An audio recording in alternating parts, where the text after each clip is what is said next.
Visiting the Shelsaski, I'm getting just house knowledge whenever I say. ECI communicate to state government na special intensive revision. Tauraga house listing house list out of lower Matunda, Shelses to Budobani, Matamkara work to Mali Tamjagi.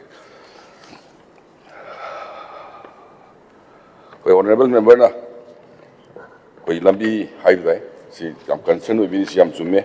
koi ukul lambi si honorable sapi koi sali aduki matik nungai te hajatare ara impal ukul the Sami road NHIDCL na gi project si iyangang bupi fence corner kilometer koi 16.90 kilometer or male masi 88.62 physical progress later. I did 14 kilometer है ना क्योंकि black topping completed हो रहे अदुगा लाइकी अप्रैल की तांगट्रा मंगा पॉकी मनुंगा लोइकनी हाइदना ऐमुंदा report लेजे ये लोइना ना क्योंकि fence corner kilometer tratu high door male next ziki amasina yang copy to fence corner sina yang copy fence corner 16.90 then to see package to see 94.86 physical progress ledger aduga March 31st paugi manungda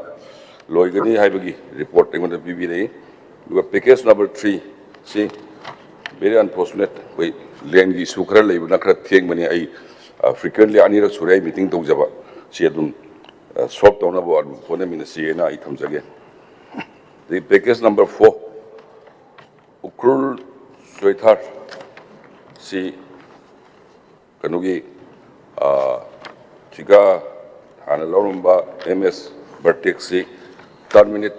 tawgre aduga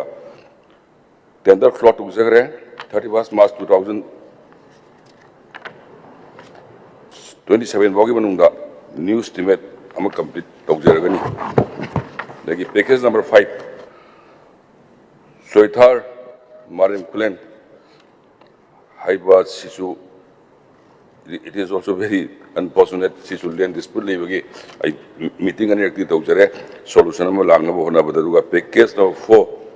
MS SBS haiba company amana suvani mai si aduki matik slow progress ni which about the 21.4% physical kanu leiba aduma si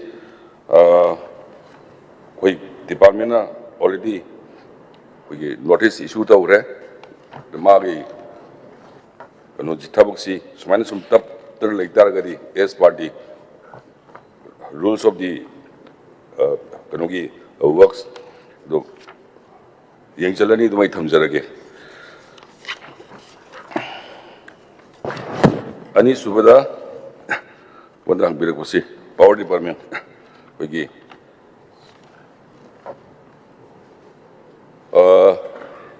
amat lawda dinate kogi 2000 kya dono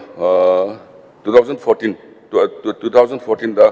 1,602 employee law me adoga ongoing recruitment 23 new manager and assistant engineer law process ujari koi Manipur Public Service Commission gi makhada duga hojik haibi gi ba 2019 gi recruitment drive 907 post to koi gi wai laibuk thibani hai tare 2000 January 2019 that Group C and the Post C, we Kauraga 2020 the written examination Pangtok Pabok Lord May Hajabatai. Then unavoidable circumstances Hajabatai, we process it telling it with COVID-19 pandemic 2020 the Lakiba 20 Dobau Lakiba the administrative order amana 2021 da kogi kanugi result to declaration tobugi hold toba blaki bhai jabatai aduga amuk segi 2020 to 23 se managing director ki position gi case lena gi bagi kogi kareni yamna nikhi thabak tobu ngam gi da bhai hai jabatai then koi amuk nungagi thoi da thabak hai jabatai conflict 2023 dagi amuk hogi bu kariga dubai da sum lak baduna kogi Sing Sao, talk about that. We document kara, we sort pa khot pa dugi result to sagi pachana talk di haidana 2025 ta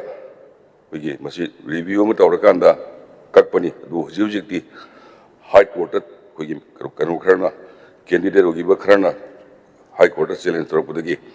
ki court lai bani na modi matang dari high zero subject joy bani na matang da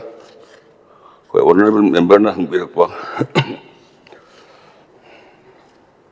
no yaski